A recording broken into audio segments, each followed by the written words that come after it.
Hello friends, good afternoon and welcome to the EduSat network. Our topic of discussion today shall be concept of nation and nationalism in political theory. And for this very discussion, we have with us in our studio our subject expert Dr. Satish Kumar Jha, Associate Professor, Department of Political Science, Aryabhat College, University of Delhi. He has been teaching political science for more than 2 decades, and with this brief introduction, I welcome sir to our studio. Thank you for coming, sir. Thank you. Thanks a lot. In fact, today's discussion we are going to have on the idea of nation and nationalism in political theory, and the way that these two concepts, the nation and nationalism, have acquired significance and importance over the years, not only in political science but the entire social science, literature, so on and so forth. I mean, it's very difficult to imagine people's life and their identity today outside this entire framework of nation and nationalism. How it has happened, this is something we have to understand and we have to discuss, because one thing which should be made very clear at the outset, that human beings have not come on this earth with this idea of nation. There was a significant part of history which did not have these concepts. In fact, they have emerged much later. They have come to basically dominate human psyche, in fact much later in history. How it has happened, how historically it has evolved, and this evolution has been so significant that today's the entire globe, entire map of the world is basically divided on basis of the territorial divisions among nations and the states. So, how this process has happened can basically tell us something about the process of its evolution. At the same time, one thing we should also remember, that essentially it is a Western concept, in the sense that it emerged in the West for the first time, but it did not remain confined to the West, and it travelled to the East also. And therefore, a lot of people at times make distinction between Western nation and nationalism and Eastern nation and nationalism, and thereby they imply that the Western nation and Western nationalism have been more progressive, whereas this Eastern nation and nationalism have been regressive. So, we will also basically discuss this issue, because I beg to differ with this position, that in the West it is progressive and in the East it is regressive.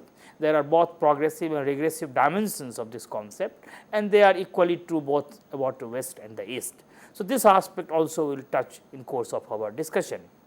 Then there are several other issues. For example, that in recent years we are finding that new contradictions are emerging, and the contradictions or one can say that new factors which are emerging, and those factors sometimes militate against this entire idea of nation and nationalism, particularly after the onset of this globalization and so on and so forth. So, these issues are also important. Then secondly, this relationship with democracy has always been problematic, the nationalism or the nation's relationship with democracy, because as we will see that in modern times we witness the rise of modern nation states, and that rise was accompanied with the rise of the autocratic, powerful, despotic regimes in form of the state sovereign. Now, what happened, that the second stage of this evolution of course was characterized by democratic upsurge, and therefore, the aspiration of the masses to basically constitute themselves into political community where they can have the right to self-determination, where they can have freedom, equality, justice, and so on and so forth. So, this democratic upsurge led to a new problem in the Europe, that contradiction, as we will discuss, that how it was resolved after many revolutions, after many conflicts, after many struggles, and those resolutions ultimately led to the establishment of democratic regimes and democratic systems.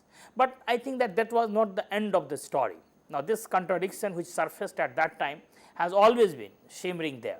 It has been latent in this entire discourse on nation and nationalism.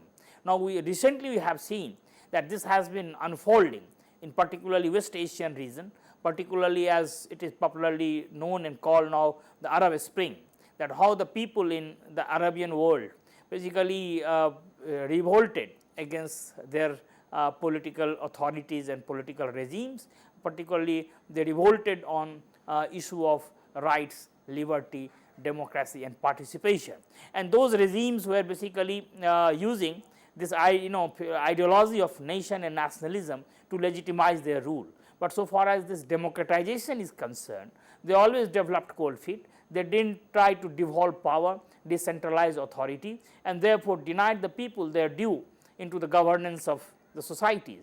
And therefore, what happened, that a time came when the political consciousness reached a stage where people started demanding more representation, more participation, more voice in the governance of the societies, and that led to that conflict which is popularly known today as Arab Spring. But this is also not only confined to the Arabian world, this is basically happening all over the world. This can happen at any point of time, that this conflict between democracy and absolute power can come, and therefore nation at times becomes a tool in the hands of both the people who want democratic rights and those who try to legitimize their autocratic and authoritarian regime. So therefore, it appears that democracy that way is a neutral concept, is a value neutral concept. Now, nation is a value neutral concept, that it can be put to different uses at different times by different people. For example, same nation, as Ernesto Laclau in a very interesting book Politics and Ideology has explained, that the same nation in the hands of Mao in China can lead to a socialist discourse, whereas the same nation in the hands of Hitler and Mussolini can lead to a fascist discourse.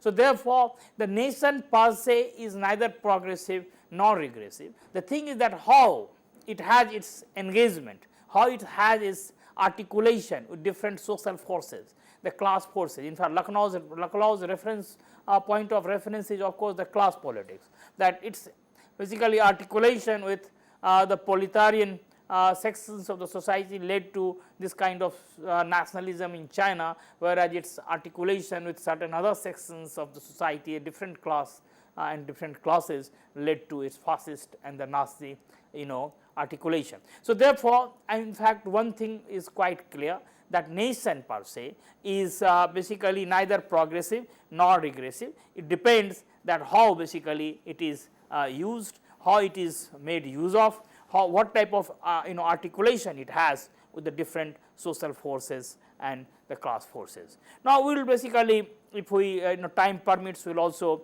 take up these issues. But then there are 3-4 important issues we should remember. First of all, that this how this idea has become so powerful, how this idea has turned into a kind of identity for the people, an identity which basically cuts across all divisions, the caste, community, so on and so forth. Though of course, there are certain other set of arguments which believe that there are other social identities which at times basically undermine this identity of nation. Particularly in non-Western countries, it is believed that this identity is not as strong as it is in West, because the objective conditions which are required for formation of this identity, it is argued, were absent from the very beginning in the Eastern world like India, and therefore the nation was the creation of not the objective conditions, but the politics. Therefore, it is also argued that nationalism came first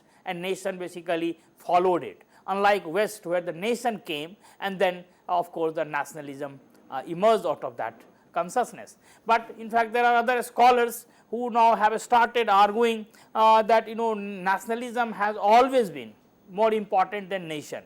It is the politics which basically creates nation. So I mean, these type of issues are also there. Now then the next question is that what is the relationship between the nation, nationalism and the modern state, because to some extent people at times talk about the both as if there is no difference. In fact, both are synonymous, but then there is a difference, because a state has been there from the ancient times, because for example, we should do well to remember that every society, after it evolved from its primitive form and became a settled society, from hunter gatherers it became a community of the settled people. In fact, some form of political authority emerged, and that authority gradually crystallized into form of the state power, state authority. Now, even in India, as we know that even in ancient period, ancient Indian history, we have had basically empire like Mauryan empire, which for the first time had this standing army and other features which characterize the state.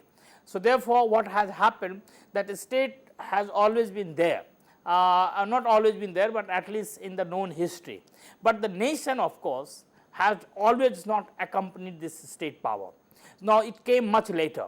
So, this relationship, this conjunction, this kind of association between the nation and a state, of course, is essentially a modern phenomenon, and lot of people associate it with the Treaty of Westphalia, that is 1648, when the four essential elements of the state were defined, that is territory, population, sovereignty and government.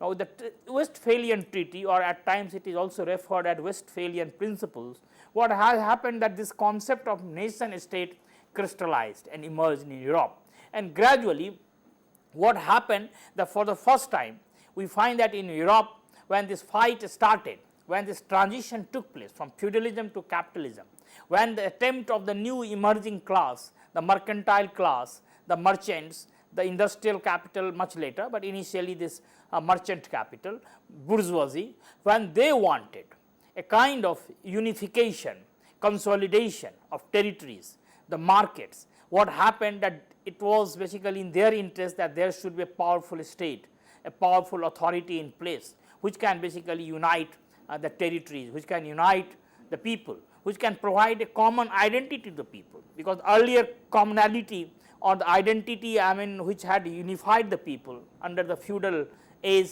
in fact that was breaking down, and therefore in a new situation a new ideology was required, and therefore what happened that only state could do it, a powerful state could do it, and therefore this nation as an ideology basically helped the state to consolidate it. So, this state, the powerful autocratic centralized state authority in modern times emerged due to certain conditions, certain changes in history, in society, in economy, and those conditions facilitated this rise of a powerful centralized state power, and therefore this creation of a powerful centralized state power basically also helped in cementing this new bond among the people, the new identity. It basically created a new identity, and that identity was around this nation.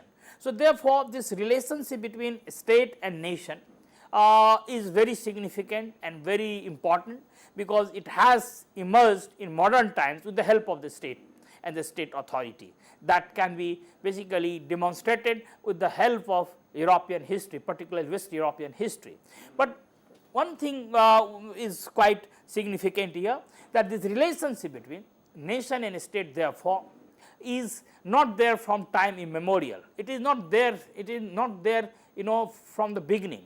It is not in the nature of the thing, rather it is a product of history. So, this thing also should be remembered. Now, then there is a relationship, the another issue which at times is debated is the relationship between nationalism and modern culture, or what is called capitalism. Now, this is related to the issue which we are discussing just now, the new class, the emerging class, the bourgeoisie in modern times, and how the requirement, the economic and social requirements of the new class basically facilitated this rise of nation and nationalism. So, therefore, the way state was required, nation was required for the state, and the way the powerful state was required for this emerging class, that is the bourgeoisie, the capitalist class. In similar way, capitalism also required all these things, the modern culture. Therefore, this relationship is there. We will basically touch upon these issues also in course of our discussion. Now, then the next distinction which at times is made is between Eastern and Western nationalism, and this is quite significant from the point of view of Indian nation and nationalism, the discourse surrounding it. So, we will basically dwell on this issue, that Eastern and Western, lot of people make this distinction and have certain reservations about this idea of nation and nationalism in the East, a country like India. And as all of us are aware that how this colonial rule in India from the very beginning was not only skeptical, but they were also continuously stating that the Indians would never be able to evolve themselves into a nation, because it is essentially a Western privilege, it is a Western concept, it is a Western prerogative, and therefore, the Indians should not attempt in that direction. But how Indian people took this challenge, how this challenge had multiple articulations, these issues are there in any discourse on nation and nationalism. So, we will also look at those issues. Now, then this entire issue of progressive and regressive. So, this question of course, as we have discussed that it is neither progressive in itself or nor regressive. Now, it depends that what type of uses it is put to. So, I think these issues are the critical issues, and then of course, certain new developments which are taking place largely on account of globalization, transnational economies, the kind of migration today which we are witnessing world over, the kind of heterogeneity which is being created, because nation at some stage has a relationship with homogeneity, homogeneous society, homogeneous culture, homogeneous people. Of course, there are certain experiments where this idea of nation was imagined in a society which did not have homogeneity, and there are two instances which can be cited here. One is United States of America, another is India, where the society was not homogeneous, sorry, it was heterogeneous, but nonetheless attempt was made to imagine a nation for the people, and this imagination was quite creative imagination, because here you have had number of languages, number of religious faiths, number of things which basically signified that multiplicity of cultures and identities, but nonetheless it was imagined that people could become one, and that oneness would be informed by certain values, those republican or democratic values. For example, values like liberty, equality, justice, fraternity. The United States of America and its constitution and its basically political movement, imagine that nation. Similarly, Indian national movement which was fighting against the British colonialism, it also imagined a similar type of nation for the people. So, therefore, this is called syncretic nationalism. At times it is called secular nationalism, which is neither based on the principle of birth, nor race, nor blood, nor rather it is based on certain political principles. And therefore, unlike other nations, for example, the nations which have been imagined on basis of birth, race, culture, etc. and etc. In fact, these nations are considered to be more progressive, more rational, more modern. So, therefore, this east west distinction which at times is made by many scholars, and they feel that the eastern nation is essentially regressive, reactionary, because there is a cultural reference in this entire construction. They should also remember that in that sense the eastern nation like India is much more political in nature, is much more progressive, is much more rational compared to some of the nations which emerged in the West, particularly in Europe, because they are essentially based on the ethnic linkages, lineages of the past, particularly the feudal remnants, particularly the ethnic, racial and cultural components of the nationhood as it exists in the West are much more prominent than perhaps a nationhood in India or a nationhood in United States of America, which is also a modern nation in terms of the characteristics which we have discussed just now. So, therefore, these issues are important, but nonetheless there are certain other issues which are emerging in last 2 decades, and those issues are quite significant, and we will also toward the end of the discussion in conclusion we will touch upon those issues, that what are those factors which are today emerging, and basically they are moving in a direction where people have to think beyond nation and territorial boundaries, how this cosmopolitan thinking or cosmopolitan worldview, a cosmopolitan life basically in era of globalization is being foisted on the people's imagination due to certain factors, certain developments which are beyond their control, basically a globalized economy, the migration pattern and so on and so forth, the regional organizations or a kind of regionalism which is basically emerging over and above the nation state. For example, regional configuration like European Union, South Asian Association for Regional Cooperation, SHARC, and so many other political formations and organizations are emerging, which to some extent are diminishing the role of the nation state. So, these factors are quite significant and they are debated today, that in light of these developments, what is the future of nation state in days to come, whether nation state would survive in this format or nation state will basically give way to some other sorts of framework, political framework. So, this is also a debatable issue and it is being debated world over today in light of certain developments. So, we will also touch upon those issues. But to begin with, one thing is very clear now from our preliminary observations and discussion, that nation is basically not a natural thing, it is rather the construct of history. Now, how it has emerged, we have basically tried to look at it. Now, it has emerged due to certain changes in history, certain changes in economy, the certain changes in society, and those changes are essentially modern in nature. They are not in the medieval period, they are not in ancient period. For example, what happened in ancient time? Now, what happened that the modern nation state as a political community was absent in the ancient time. Now, political community was not always organized in this format, that is the nation state. Political community was there, but that was not always organized in this format of nation in the state or with hyphenated nation state. Now, what happened that ancient Greek society, what was the situation? The political community was organized in form of city state. Now, ancient Indian society, the political community was organized along republics and the kingdoms or monarchies. Now, since Roman Empire in Europe, what happened that monarchies, dynasties, a decentralized feudal order characterized by serfdom, these factors characterize the political life of the people in Europe.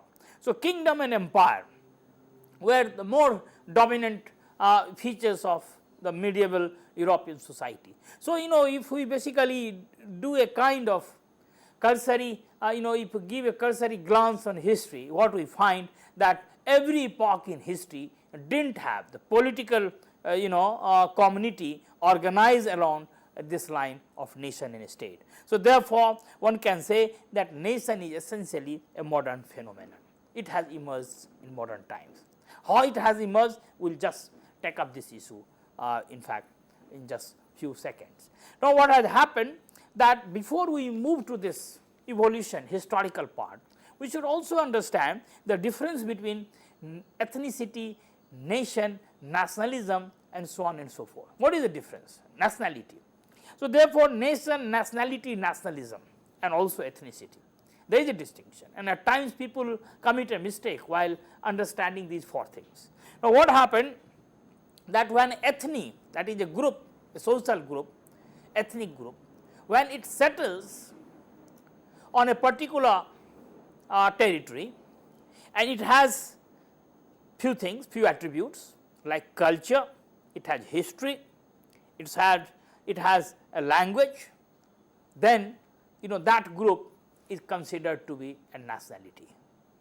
But when this ethne has all other features, has history, has culture, has language, but it is not linked with any territory.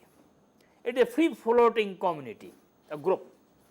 When this dissociation, disjunction takes place between territory and the people, identity. Now, this disjunction between territory and identity, instead of making it a nationality, makes it ethnicity. But therefore, the only difference is that it is the territorial affiliation of identity group, a social group, which can turn a ethnicity into a nationality. Now, what happens that this nationality therefore when is basically influenced by this belief that they have to establish themselves as a political community, or they have to have a political community of their own, then perhaps it becomes a nation. Now, this feeling of that nationality, that they can establish themselves as a political community or they should establish themselves as a political community, this consciousness leads to this formation of nation. Now, then what happens, that nations refer to a close knit political community. Now, this closeness of course is informed by number of factors: race, culture, language, and so on and so forth. So, this homogeneity, this entire population is made homogeneous, and this homogeneity is created on account of these factors. So, therefore, what happens, that you have a nation, and that nation is a close knit political community informed by these factors. As we are discussing, that this is essentially a Western construct, but there have been instances where this closeness is not always informed by this culture, this language, this race, and so on and so forth. The closeness is at times is basically informed by commitment to certain political values, and this is what we are referring in case of India, United States of America. So, but nonetheless, this is a dominant conception of nation as it has evolved, particularly in the West. Now, interestingly, in the Western European societies, the nation emerged largely on account of the new bonding along language, so linguistic nationhood. On the other hand, there are also instances from the other parts of the world, mostly the Islamic world, where this bonding was created on basis of religion, that is Islamic nationalism. But those two variants are the dominant one, but not the only ones. There are other ones, for example, United States of America and India I was referring to. Now, what happened therefore, this kind of construction or the conception of nation, that it is a close knit political community, and that close knit political community is basically constructed because of racial, cultural, linguistic homogeneity.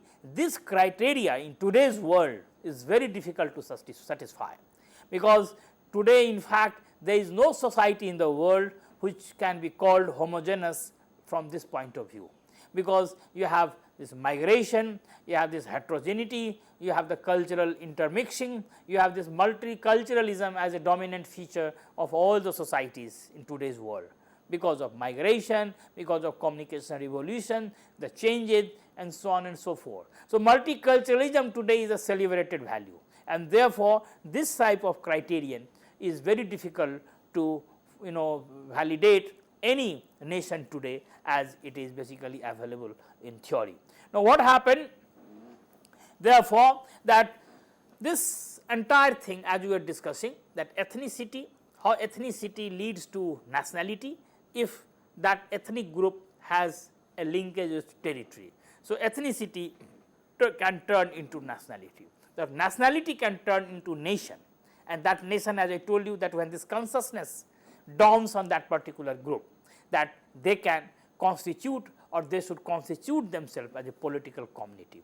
Now, that nation, when that consciousness comes and a kind of a movement starts, the action, when they act on this, that action, when this is informed by a kind of belief system and belief in the fact that they are a nation and therefore they deserve something more, and that something more at times becomes this state authority and state power, the right to self determination, that they should have the right to determine their location, their political power, their authority, their identity.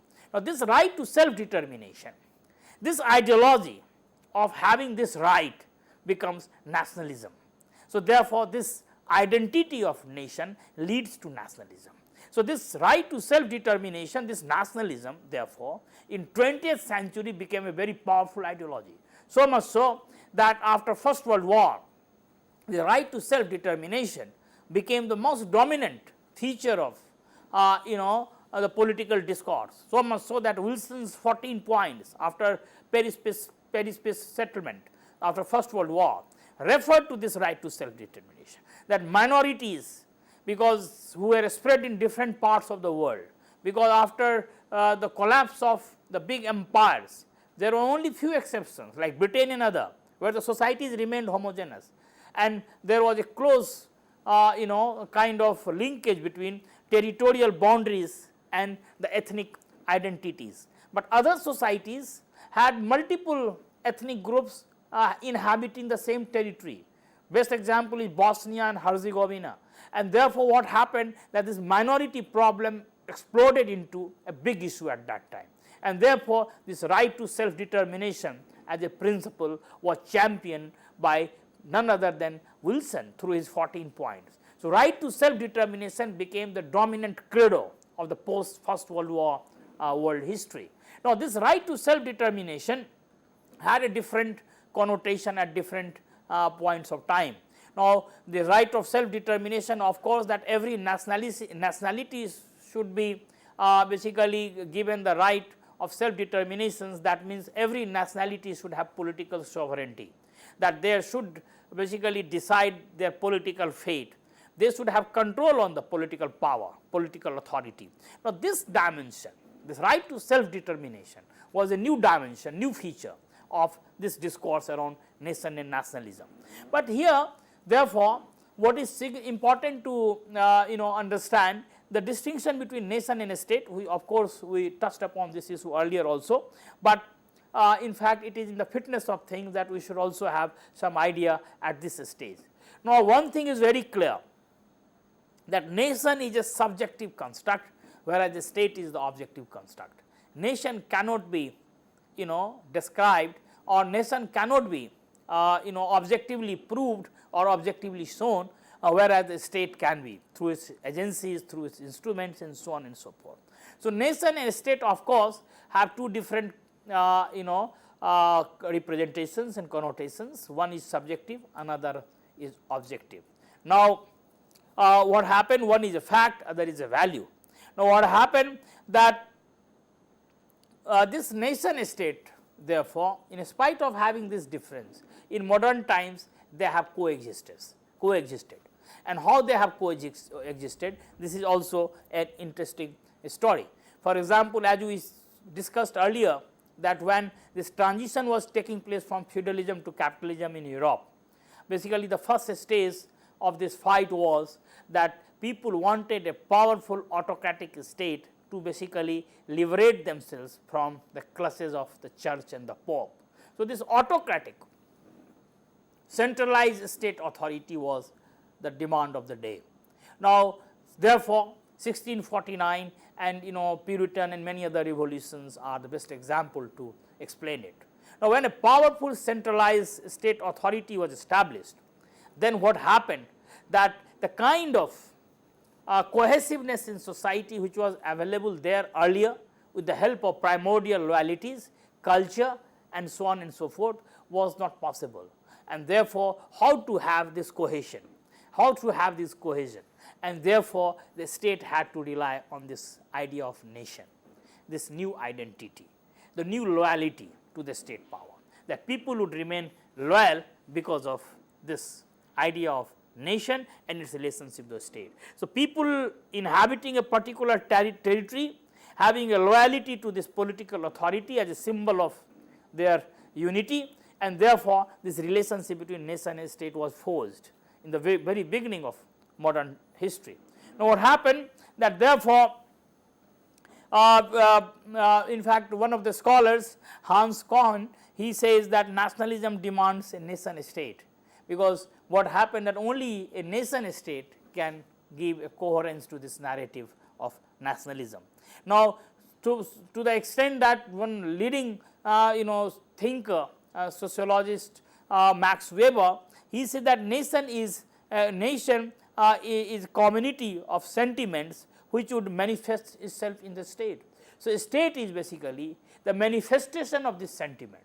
Therefore, nation at times or most of the times or invariably requires a state, because only it can manifest itself in that objective reality, that is the state. So, this nation state, this bonding is very intense, and therefore, we find that even today whenever you have this instance of or example of people fighting for the political justice, political rights, at times right to self determination, they invariably demand the control on the political power or the state authority. So, nation state bonding therefore is very significant. Now, what happened, as we have discussed, that nationalism is an ideology, and this ideology basically justifies or legitimizes the nation state. Now, this belief that nation must be primary focus of loyalty.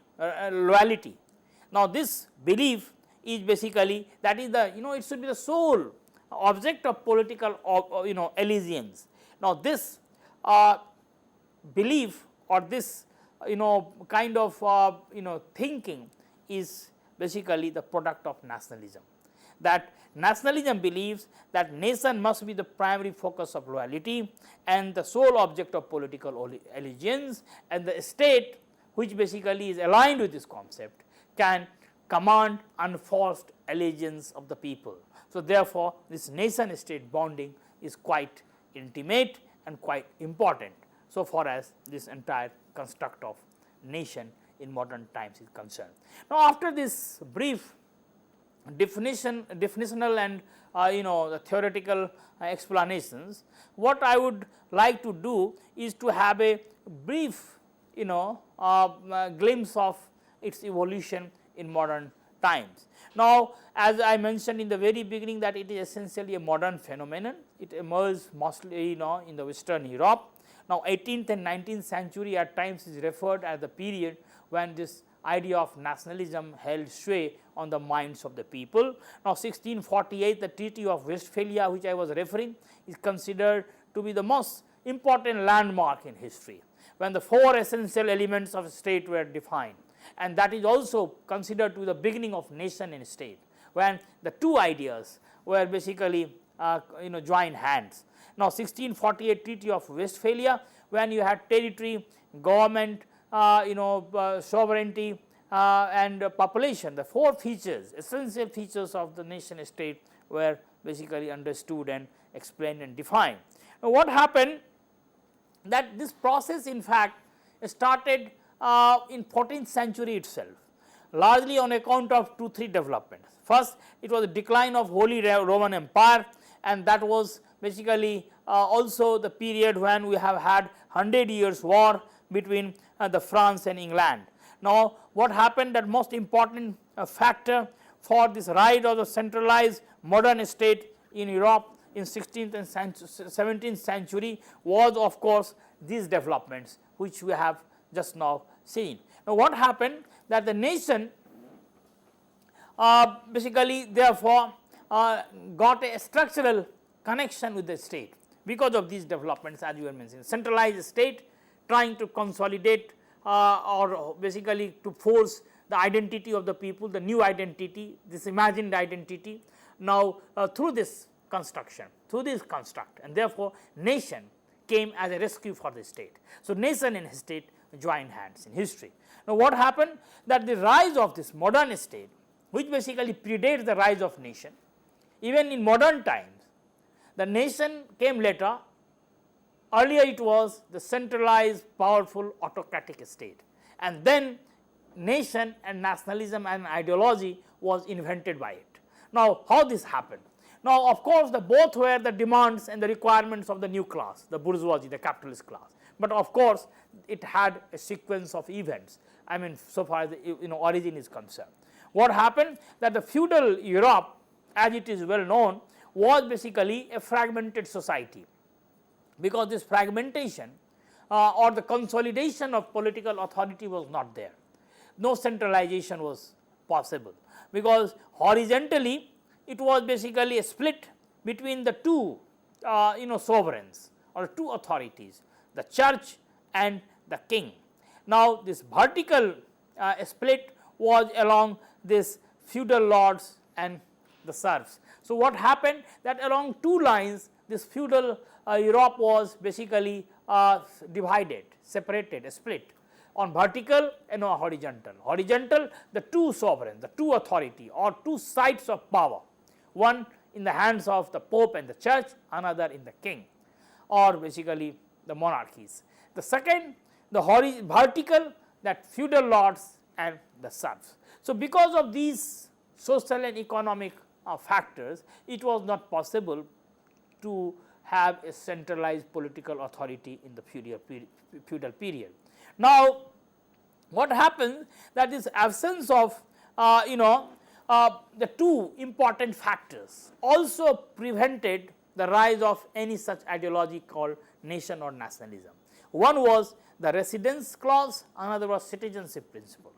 For example, it was possible those days to freely move from one country to another, at times due to war, at times because the princes through marriages used to get dowries, and number of territories used to be handed over or used to change hands from the king to the king and emperors, and therefore what happened, the people, it was not possible to have a fixed loyalty to any political authority, because when the particular territory goes under the control of some other king, naturally this entire loyalty used to shift. So, therefore, what happened that the residence was not as fixed criteria today.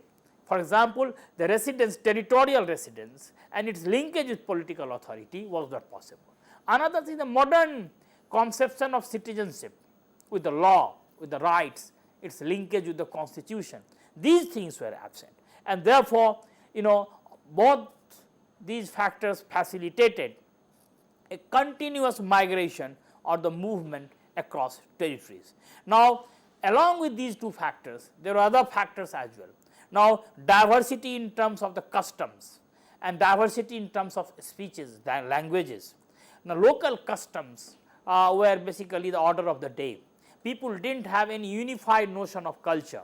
In fact, if one invokes here this categorization of the great tradition and little tradition, then we can say that this period was characterized by little traditions, the local customs, the local speeches, the local languages, and so on and so forth. So, all these basically factors precluded any possibility of having a centralized, homogenized cultural identity, which is basically seen today in modern times and which has facilitated both the nation and the state. Now, what had happened that all these factors gradually changed, and these factors changed because of changes in political condition and the economic conditions, and this is what we normally know in terms of the rise of capitalism. Now, what happened that with the rise of capitalism, as I was referring to 1649 Puritan Revolution and many other such events in history, you have had the rise of absolute monarchy. For example, you have the Tudor monarchy in England, you have the Bourbon monarchy in France, and therefore, a powerful centralized political authority now in place. Now, what happened that this was also a moment where you have had a kind of alliance between the new emerging class, the merchant class, the capitalist class, the bourgeoisie, and the king. Now, this alliance was quite powerful alliance against both feudal structure and against the church. Now, what happened that this capitalism therefore was also accompanied with many cultural and the social upheavals, social revolutions, cultural revolutions, and the two of them are quite significant. One is the Reformation, that was basically against the Catholic Church, and another later, that was the Renaissance, the modern Renaissance, when you had revival of the culture, revival of new thinking, modern science, modern technology, all these things. So, therefore, what happened that with these developments, certain new principles were enforced, and those principles in due course of time facilitated the rise of nation and the state. Now, these principles were, number one, the territorial boundaries were clearly demarcated along this new identity of nation, and here the language became the most important component of this new identity. So, along this linguistic division of the societies, new territorial boundaries were created. Number 2, a kind of a standardized population was created, particularly in realm of religion. Number 3, a standing army was now put at a different pedestal.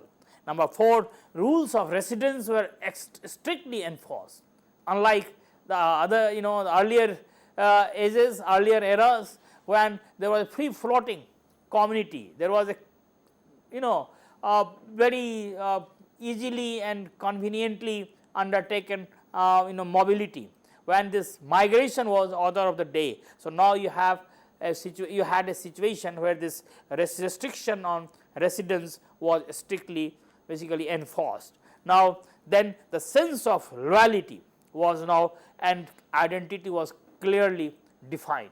Now the sense of loyalty was defined in the sense that it cannot be to multiple authority, but it has to have a single reference point. So unforced allegiance to one, or the forced allegiance to one political authority or symbol of authority, and therefore this new loyalty rule also consolidated this new community, the political community. Now what happened, that because of these things, a new absolutist state, what is at times is referred as Westphalian state, emerged. And therefore what happened, interestingly, that all these modern developments took place, but nonetheless they were coexisting with a pre-modern principle, and that was the monarchy, hereditary monarchy. Now it was because of this contradiction that the modern development, modern principles, as we have just enumerated, they were existing with a pre-modern feature, that is monarchy. Now that was bound to create a contradiction, and it created contradiction, and this is what we know in history as a fight for democracy. Now the new class, which wanted more representation, more participation, more voice in the affairs of the state, in fact that class now started a new fight, and that was basically fight for democracy. Now what happened, that 1688 glorious revolution is the best example how this parliament versus the king fight now took shape. And therefore now what happened, that nation and nationalism, which basically at that time was the ideology and legitimacy ideology of this autocratic centralized state, now this new, it started becoming the ideology of the new dispensation, that was the democratic discourse and democratic regimes. Now therefore nation and nationalism played a very important role in a situation where the traditional structure, social structure was declining or collapsing, where the primordial loyalties which characterized the feudal society, which bound them together, and that feudal society was basically declining. But the new social order, new political order also required similar framework to bind them together. And therefore what happens, that these diverse communities now in face of this primordial loyalty, what happened, that nation acted as a glue to bind them together. So therefore it filled this gap, the gap which was created by the ruins of feudalism. So nation therefore was a most powerful ideology for this state, new state structure in modern times. But at the same time, this nation and nationalism were being used by both the elites and the masses. The elites of the capitalist class, that is bourgeoisie, initially the mercantile class, later the industrial class. What happened, that they were using it to basically as a ideology, as a primordial loyalty to rally the people through language, culture, history, and the masses were basically using it to oppose the political power, authoritarian power. So therefore it had a use for both the elites and the masses. Now what happened, that this concept, as we have seen, that in the West took gradually a firm shape and firm form, where people's identity became difficult to comprehend and understand outside this framework of nation and nationalism, as if people are born with this identity. This is not something which is created later, but this is basically inalienable identity. People can never shed it. Of course, there are instances both in the East and the West where great thinkers have imagined and visualized a world free of this identity. For example, one of the most important political thinkers in the West, Karl Marx, thought in terms of internationalism beyond this framework of nation and state.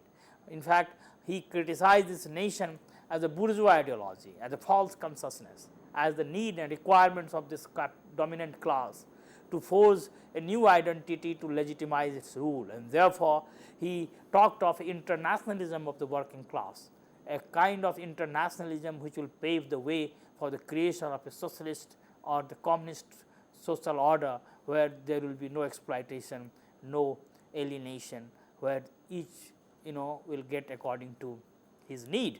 So, that principle of justice would characterize it. But even in non-Western world, for example, in India, we have had thinkers like Rabindranath Tagore and Gandhi, who basically thought beyond this nation and state. To some extent, they believe that this is a modern construct and this is essentially rooted in violence, and therefore, it should not have any place in human history, because human beings after all basically should be guided by the values and ethics of humanity, not by this ideology of nation and nationalism, which Tagore believed were responsible for two fierce world wars, because the world faced two world wars largely on account of this ideology. So, basically there are instances when they were subjected to criticism, and it was tried to be explained that human beings have not arrived on this earth with this identity, but it is basically foisted on them much later, and therefore, sooner you abandon it the better. But of course, in spite of all these dissenting voices, no one can deny that nation and nationalism basically continue to be the most dominant ideology. In spite of Marx's reservation on this nation and his championing the cause of internationalism, still we find that the entire world, this communist movement, is divided along this national and territorial boundaries. Therefore, this internationalism, the cherished goal of internationalism, is yet to be achieved. We will basically touch this issue in course of our discussion on globalization as well. Now, what happened that when this thing got consolidated in the West, that gradually started traveling to the East, and this traveled to the eastern part of this globe largely in account of 2-3 factors. The first was the colonialism, because as it is well known that because of capitalism, industrial revolution, the shortage of market and the requirement of new territories, this western nation states went far and wide in search of colonies and turned many societies into their subjects, including India. So, therefore, there is a separate history of imperialism and colonialism. So, with basically this rise of colonialism and imperialism, this non-Western world came under basically the control of this Western world, and therefore, this ideology gradually was popularized and traveled.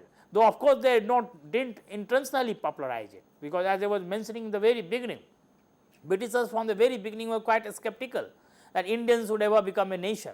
They rather ridiculed the attempt of the Indian National Congress to forge this nation. But nonetheless, what happened that in course of time, the certain development took place, and those developments also were not planned developments. That was basically the paradox of unintended consequence, as Max Weber calls it. Now, what happened that they became unconscious tool of history. They wanted to do certain things in India for their own interests, but those things gradually led to the rise of this new ideology for Indian people, that is nation and nationalism. Now, what happened? Another apart from colonialism, another factor was the trade among various countries. So, because of these two developments, what happened that this essentially the modern Western concept traveled to the non-Western world. Now, what happened that this led to a new situation, that you have had a different situation, social situation, economic situation, but ideology is trying to find a place, and therefore, you have many new churnings, many new developments in the non-Western world, including India.